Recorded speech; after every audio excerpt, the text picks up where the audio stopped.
কৃষক শ্রমিকের রাজ কায়েম করার জন্য, সাধারণ মানুষের খাওয়া পড়া শিক্ষা চিকিৎসা বাসস্থানের ইকুয়ালিটি, একটা সাম্য সৃষ্টি করার জন্য আল্লাহর কসম তোমরা ওই মতবাদ দিয়ে এই সাম্য সৃষ্টি করতে পারবে না। পারবে? তোমার রাশিয়া পারে নাই, চীন পারে নাই। চীনে যা আছে অস্ত্রের জোরে টিকে আছে। হাজার হাজার স্বাধীনতাকামী মানুষের বুকের উপরে কামান চালিয়ে, ট্যাঙ্ক চালিয়ে তারা সমাজতন্ত্র টিকিয়ে রেখেছে। অস্ত্র বন্ধ রাখুক, তারপরে দেখুক মানুষেরা কিভাবে সমাজতন্ত্রকে ধরে পোটলা বান্ধিয়া হোয়াংহ নদীর মধ্যে কেমনে ফালায় দেখবে।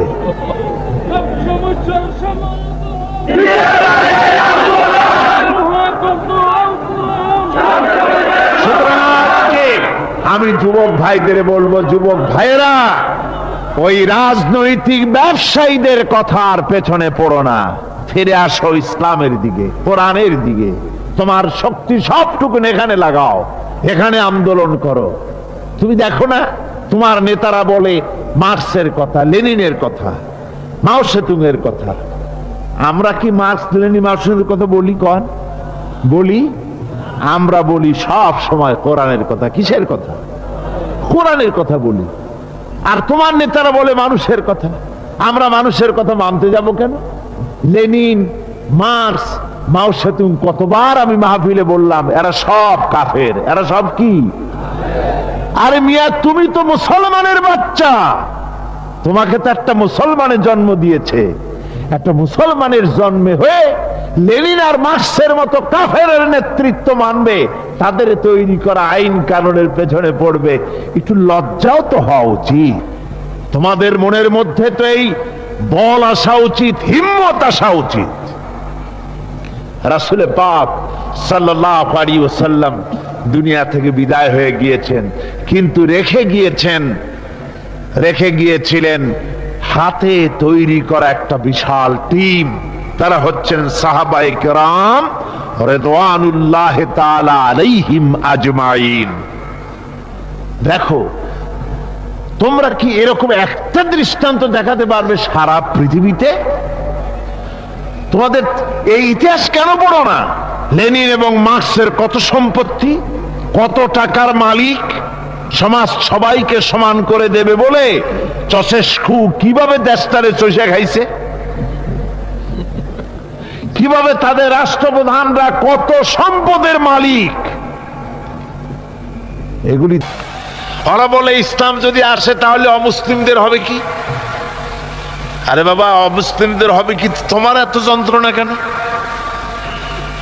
অমুসলিম, মুসলমান কার? আল্লাহর। বলেন মুসলমান কার? অমুসলিম গুলা কার? আমার বন্ধুগণ, আল্লাহর নবী বলেছেন মান তারাকা দায়নান আও দিয়ান ফালাইয়া। বুখারী শরীফের হাদিসে এসেছে, রাসূলুল্লাহ যেদিন বাইতুল মাল ব্যাংকের উদ্বোধন করলেন, ব্যাংক উদ্বোধনী দিনে রাসূলুল্লাহ ভাষণ দিলেন মান তারাকা দায়নান আও দিয়ান ফালাইয়া।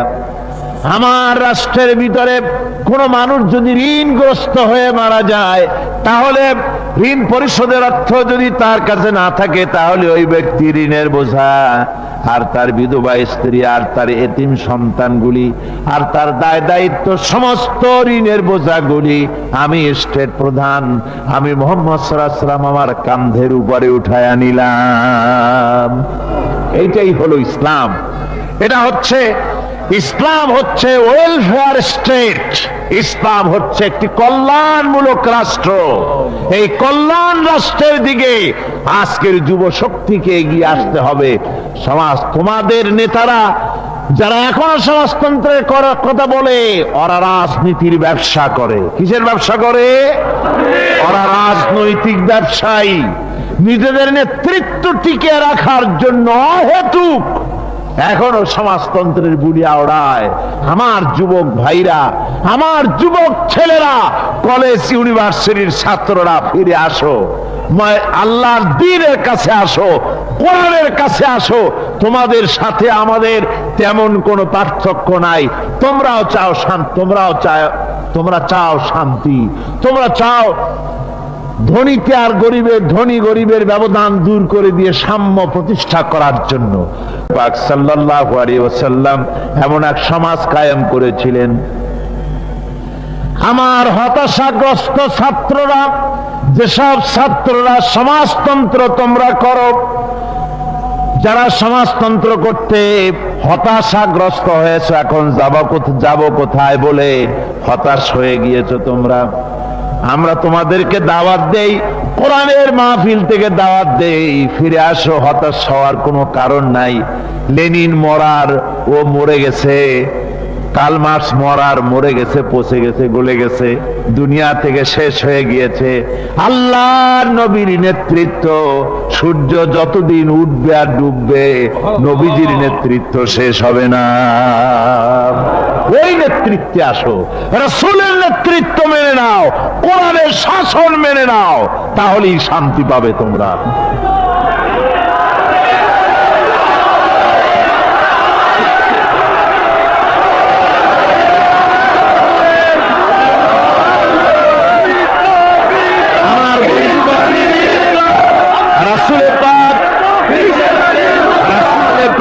সাল্লাল্লাহু আলাইহি ওয়াসাল্লাম মানুষের মৌলিক প্রয়োজন মিটিয়ে দিয়েছেন। হাদিস শরীফে তার প্রমাণ আছে। মৌলিক প্রয়োজন মানুষের মিটিয়ে দিয়েছেন, যার যা দরকার, খাদ্য, শিক্ষা, চিকিৎসা, বাসস্থান, বস্ত্র, এ সবগুলি মৌলিক অধিকার। রাসূলুল্লাহ বলেছেন প্রত্যেক আদম সন্তানের এটা অধিকার আছে, সকলে এটা পাবে। আমার ভাইরা, রাসূল পাক নিজে ক্ষুধায় কষ্ট করলেন, কিন্তু মানুষের ক্ষুধা নাই। বাড়ি বাড়ি গিয়ে হুজুর খোঁজ খবর নিতেছেন। এমনকি আল্লাহর নবী যেসব বাড়িতে পুরুষ নাই, মেয়ে লোক বিধবা, মেয়ে লোক গরিব মানুষ, বাড়িতে কেউ নাই, বিশ্ব নবী তার বাড়ি গিয়ে বলেছেন, তোমার বাজার লাগবে নাকি আমারে বলো, বাজারটা করে দেই। সুবহানাল্লাহি ওয়া বিহামদিহি, সুবহানাল্লাহি ওয়া বিহামদিহি। এই মোট 8টি বৈশিষ্ট্য ইসলামের, আপনার মোমেন বান্দাদের জন্য, রহমানের খাঁটি বান্দাদের জন্য এই 8টি বৈশিষ্ট্য আল্লাহ পাক দান করেছেন। এই 8টি বৈশিষ্ট্য যেন আল্লাহ পাক আমাদের মধ্যে দান করে দেন। জোরে বলেন আমিন, আরো জোরে বলেন আমিন। 8টি বৈশিষ্ট্যের জন্য আল্লাহ পাক বেহেশত রেখেছেন। 8টি বেহেশত কয়টি? এই 8টি বেহেশতের দরওয়াজা আল্লাহ যেন আমাদের জন্য কিয়ামতে খুলে দেন। জোরে কোন আমিন। আমার ভাইরা, আল্লাহ রাব্বুল আলামিন এই কোরআন যে নাজিল করেছিলেন, এই কোরআন দিয়ে এই ধরনের নৈতিক গুণে গুণান্বিত একটা জনসমষ্টি তৈরি করেছিলেন আল্লাহর হাবিব জনাব মুহাম্মদ রাসূলুল্লাহ সাল্লাল্লাহু আলাইহি ওয়াসাল্লাম। আর সেই জনসমষ্টি দিয়ে রাসূল পাক সাল্লাল্লাহু আলাইহি ওয়াসাল্লাম একটি ইসলামী কল্যাণমূলক রাষ্ট্র তৈরি করেছিলেন। রাসূলুল্লাহ কি করেছিলেন? একটা রাষ্ট্র। এই যা বললাম, এই 5 দিন ধরে যা বললাম, এই সব গুণাবলী দিয়ে, এই সব বৈশিষ্ট্য দিয়ে রাসূলুল্লাহ একটা জনগোষ্ঠী তৈরি করেছিলেন। সেই জনগোষ্ঠী নিয়ে মক্কি জিন্দেগি থেকে রাসূলুল্লাহ মদিনায় আসলেন। আর মদিনায় এসে রাসূলুল্লাহ এখন রাষ্ট্রপ্রধান হয়ে গেলেন। কি হয়ে গেলেন? রাষ্ট্রপ্রধান, প্রেসিডেন্ট হয়ে গেলেন। রাসূলুল্লাহ আজকে প্রেসিডেন্ট, রাষ্ট্র হলো। আর কোরআন দিলেন সংবিধান হিসাবে, শাসনতন্ত্র হিসাবে। আল্লাহর নবী বললেন, আজকে আমি দেশবাসীকে এমন একটা কনস্টিটিউশন, এমন একটি সংবিধান দেশবাসীকে আমি দিলাম, যেই সংবিধানের বদৌলতে সমাজে আর চুরি থাকবে না, ডাকাতি থাকবে না, জেনা থাকবে না, ব্যভিচার থাকবে না। এর বদৌলতে মানুষ এখন দরজা খুলে ঘুমাতে পারবে, আর কোনো অশান্তি থাকবে না, চুরি হবে না, ডাকাতি হবে না, নারী ধর্ষণ হবে না, হত্যা হবে না, আরামের জমিন হয়ে যাবে, মানুষ শান্তিতে বসবাস করতে পারবে। হুজুর বললেন, খায়রুল কুরুনি কারনি, সর্বশ্রেষ্ঠ যুগ হচ্ছে আমার যুগ। আমার বন্ধুগণ, কোরআনের সমাজই ছিল পৃথিবীর সর্বশ্রেষ্ঠ সমাজ। সেই সমাজ ব্যবস্থাকে আমরা ভুলে গিয়েছি। আজকে সমাজতন্ত্র ব্যর্থ হলো কেন? কমিউনিজম ব্যর্থ হলো কেন? ব্যর্থ হওয়ার একমাত্র কারণ হলো তারা মানুষকে খেতে দিতে পারে নাই, পড়তে দিতে পারে নাই। পুঁজিবাদও ব্যর্থ, সমাজতন্ত্র ব্যর্থ। আসলে ওরা বলেছে আমরা সবাইকে সমান করে দেব, খাইতে দেব, পড়তে দেব, কাপড় দেব, চোপড় দেব, ওষুধ দেব, তোমাদের মৌলিক অধিকার, মৌলিক প্রয়োজন মিটাবো, এগুলি সব তারা বলেছে। কিন্তু মৌলিক প্রয়োজন মিটাতে পারে নাই। 70 বছর যেতে পারল না, বিদায় হয়ে গিয়েছে। মৌলিক প্রয়োজন মিটাতে পারে শুধুমাত্র কোরআন। কে মিটাতে পারে? জোরে বলেন, কে পারে? কোরআন পারে মানুষের মৌলিক প্রয়োজন মিটাতে। তাই কোরআনে কারীমকে আল্লাহ রাব্বুল আলামিন অবতীর্ণ করলেন, আর কোরআন দিয়ে রাসূল পাক সাল্লাল্লাহু আলাইহি ওয়াসাল্লাম একটা সমাজ তৈরি করলেন। এমন সমাজ যেখানে রাষ্ট্রপ্রধানের পেট ফুলে উঠলো না খাইয়া, রাষ্ট্রপ্রধানের বিরাট বিল্ডিং উঠলো না, বিদেশে টাকা জমা হলো না। আজকে আমরা দেখি পৃথিবীতে কত জায়গায় রাষ্ট্রপ্রধান নিজের ছেলেপেলে নাই, হাওলাত করা ছেলে একটা, তাও যদি এত টাকা পয়সা বিদেশে জমা করে, তাহলে মানুষেরা মন্তব্য করে যদি নিজের ছেলে থাকতো তাহলে তো গোটা বাংলাদেশ বিদেশি ব্যাংকে জমা দিয়ে দিত। ইসলাম পৃথিবীতে এসেছে মানুষকে এমন এক শান্তির বিধান দিতে। রাষ্ট্রপ্রধান মুহাম্মদ রাসূলুল্লাহ সাল্লাল্লাহু আলাইহি ওয়াসাল্লাম, মানুষ খাবার পেয়েছে, দরজা খুলে ঘুমাবার সুযোগ পেয়েছে। আজ হযরত আবু হুরায়রা রাদিয়াল্লাহু তাআলা আনহু বলেন, আমি রাসূলুল্লাহর কাছে গেলাম, হুজুরকে গিয়ে সালাম করলাম। আল্লাহর নবী সালামের জবাব দিলেন, কিন্তু দেখতে পেলাম মুখ নড়ে, আওয়াজ বেরোলো না। কারণ কি? কাছে গিয়ে দেখি নবীজি ক্ষুধার যন্ত্রণায় কথা বলতেছেন, আওয়াজ বেরোতেছে না। এত ক্ষুধা লেগেছে আল্লাহর নবীর। 2-4 দিন চলে গেছে, খাবার নাই। রাসূলুল্লাহ সমস্ত গনিমতের মাল, যাকাত সদকার মালগুলি, খাদ্য দ্রব্যগুলি দুহাতে বিতরণ করেছেন। নিজের পেটে খাবার নাই, মানুষকে দিতেছেন। দিতে দিতে এশার নামাজ পড়ে নবীজি ঘরের মধ্যে প্রবেশ করে হযরত আয়েশা সিদ্দিকা রাদিয়াল্লাহু তাআলা আনহাকে ডেকে বলেন, আয়েশা রে, সারাদিন কষ্ট করেছি, দারুণ ক্ষুধা লেগেছে, তাড়াতাড়ি করে কিছু খাবার আমারে এনে দাও। হযরত আয়েশা হুজুরের ক্ষুধার্ত শ্রান্ত ক্লান্ত চেহারার দিকে তাকাইয়া হযরত আয়েশা কেঁদে ফেলেছেন। হযরত মা আয়েশা কাঁদেন আর বলেন, ইয়া রাসূলুল্লাহ, হে আল্লাহর নামের কসম করে বলি, আমি আয়েশার ঘরে কোনো পানি ছাড়া কোনো খাবার নাই। এই ছিল রাসূলের আদর্শ। হাদিস শরীফে এসেছে, আল্লাহর নবী বলেন, তোমরা যদি রাষ্ট্রীয় ক্ষমতায় যাও, বাড়ি না থাকলে সরকারি খরচ একটা বাড়ি নিতে পারো। তোমার যদি যানবাহন না থাকে, সরকারি খরচে যানবাহন নিতে পারো। ছেলে মেয়ের কাপড় চোপড়, লেখাপড়া, শিক্ষা, চিকিৎসার জন্য যদি না থাকে, তাহলে তুমি সরকার থেকে নিতে পারো। কিন্তু এর থেকে এক চুল পরিমাণ যদি পাও বাড়াও, সরকারের মাল, জনগণের মাল, এর থেকে প্রয়োজনের বাইরে যদি তুমি নিজের জন্য নিতে থাকো, কিয়ামতের দিন আল্লাহর দরবারে চোরের কাতারে তোমারে দাঁড়ানো লাগবে। দুনিয়ায় যত সম্মান পাও না কেন, কিয়ামতে আল্লাহর দরবারে কিসের কাতারে দাঁড়াবে? চোরের কাতারে দাঁড়াতে হবে। রাসূলের ফেরেশতারা তাদের সম্বর্ধনা দিবে, ওয়াল মালাইকাতু ইয়াদখুলুনা আলাইহিম মিন কুল্লি বাবিন সালামুন আলাইকুম বিমা সাবারতুম ফানি'মা উকবাদ-দার।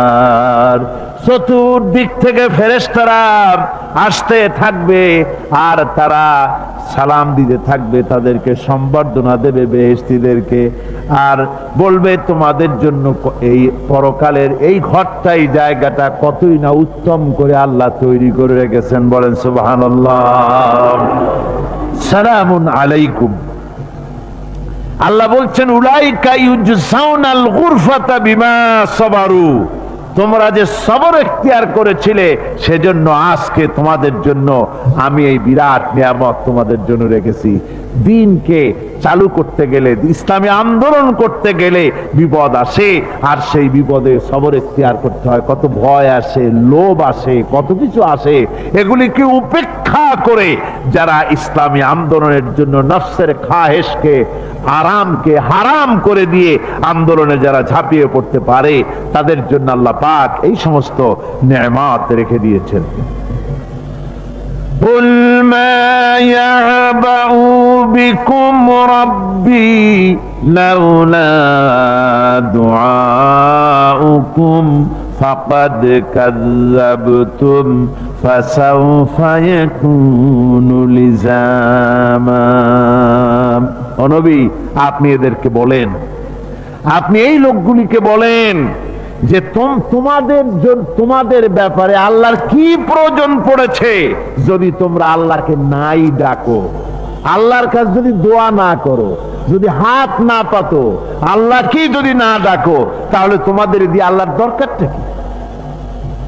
ফাকাদ কাযাবতুম, তোমরা তো অস্বীকার করে চলছো। ফাসাউফা ইয়াকুনু লিজামা, খুব তাড়াতাড়ি করে তোমরা বুঝতে পারবে, এমন অবস্থা, এমন আযাব আসবে যে তখন তোমাদের প্রাণ বাঁচানোই দায় হয়ে পড়বে। আমার বন্ধুগণ, একটা মানুষের সাথে মানুষও সৃষ্টি আর পাথরও সৃষ্টি। পাথরও একটা মাখলুক, মানুষও মাখলুক। পাথরের সাথে মানুষের পার্থক্য কোথায়? পাথর আল্লাহর দরবারে হাত তুলতে পারে না, আল্লাহকে ডাকতে পারে না, মোনাজাত করতে পারে না। মানুষ ডাকতে পারে, হাত তুলতে পারে, তার হাত দেওয়া আছে। মানুষ হয়ে যদি আল্লাহর দরবারে হাত তুলতে না পারলেন, চোখের পানি যদি না ফেলতে পারলেন, আল্লাহ পাক বলছেন, ও নবী বলে দেন, আপনি বলুন তোমাদের দিয়ে কি প্রয়োজন আল্লাহর? লাউলা দুআউকুম, তোমরা যদি সেই আল্লাহকে যদি না ডাকো, যদি তার কাছে হাত না তোলো, তাহলে তোমাদের দিয়ে আল্লাহর দরকারটা কি? তোমাদেরকে রব্বুল আলামিন তৃণখণ্ডের মতো উড়িয়ে দিবেন, কোন মর্যাদা থাকবে না আল্লাহর কাছে। সুতরাং মর্যাদা পেতে হলে আল্লাহকে ডাকতে হবে, আল্লাহর কাছে চাইতে হবে। এভাবে করে আল্লাহ পাক তার বান্দাদেরকে নির্দেশ করছেন।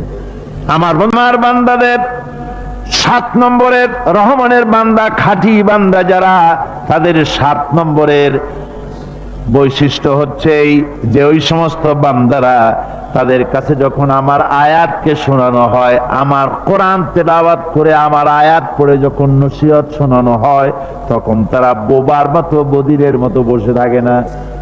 কথা বুঝতে পেরেছেন? রহমানের খাঁটি বান্দা যারা, তাদের কাছে কোরআনের কথা ওয়াজ করে যখন শোনানো হয়, আল্লাহর কালাম যখন শোনানো হয়, আয়াত পড়ে পড়ে যখন নসিহত শোনানো হয়, লাম ইয়াখিরু আলাইহা সুম্মান ওয়া উময়ানা, তখন ওই ব্যক্তি অন্ধ এবং বধিরের মতো চুপ করে বসে থাকে না, বরং আমল করা শুরু করে দেয়। জোরে বলেন সুবহানাল্লাহ। যখন সে জানলো যে এগুলি হলো আল্লাহর বিরোধী কাজ, এগুলি আল্লাহর কাজ, আল্লাহ রসুলের কাজ, তখন তা পালন করা শুরু করে দেয়। এই 5 দিন ধরে কোরআনের যে কথাগুলি হলো, এই কথাগুলি শোনার পর আপনারা কি বসে থাকবেন? বসে থাকবেন? যারা বসে থাকবে, এইগুলি শোনার পরে আল্লাহ তাদেরকে বলেছেন, এরা হলো অন্ধ, এরা হলো বধির, এরা হলো বোবা। আমরা আল্লাহর এই যে কথা, আমরা কি অন্ধ আর বধির আর বোবা হব নাকি?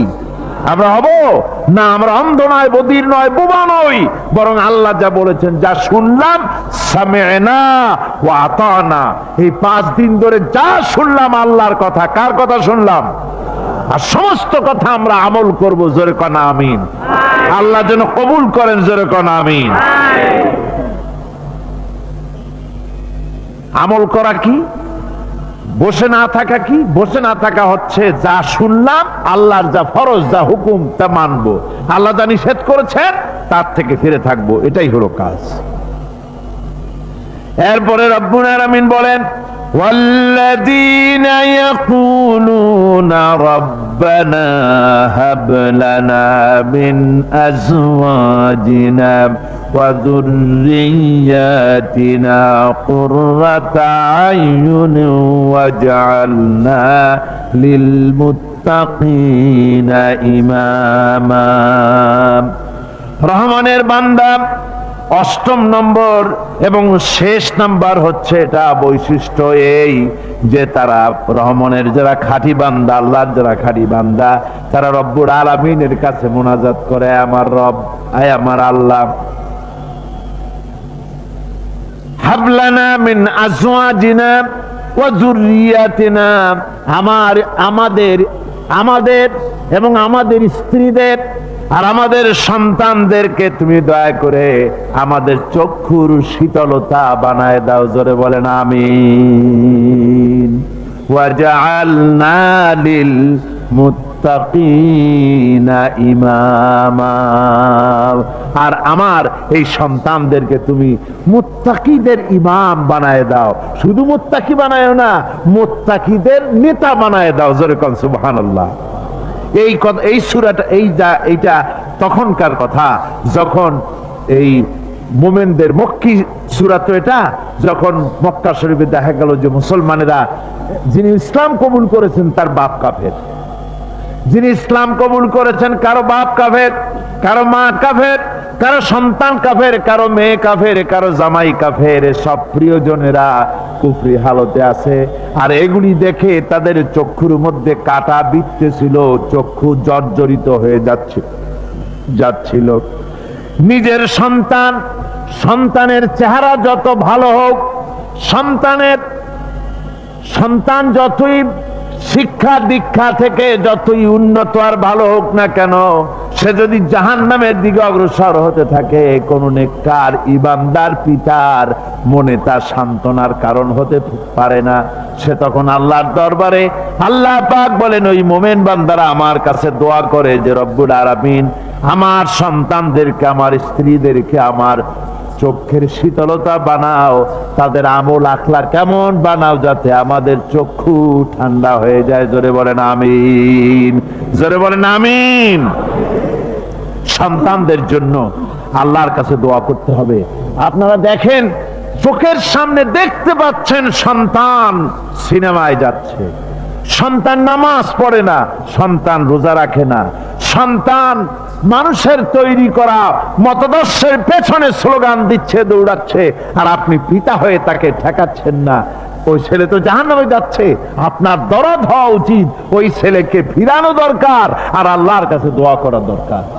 আমার বন্ধুগণ, দোয়া আল্লাহ নিজেই শিখাই দিচ্ছেন, দোয়া করো। পড়েন আমার সাথে, রব্বানা হাব লানা মিন আজওয়াজিনা ওয়া যুররিয়াতিনা কুররাতা আয়ুন ওয়াজআলনা লিল মুত্তাকিনা ইমামা। أولئك يجزون الغرفة بما صبروا ويلقون فيها تحية وسلاما। আল্লাহ পাক বলেন এই সব লোকদের জন্য তারা যে সবর করেছিল, সেই সবরের কারণে আমি তাদের উত্তম জাযা দান করব। আর তাদের জন্য ফেরেশতারা চতুর্দিক থেকে ফেরেশতারা তাদের জন্য সম্বোধন করবে, তাদেরকে সম্বর্ধনা দিবে।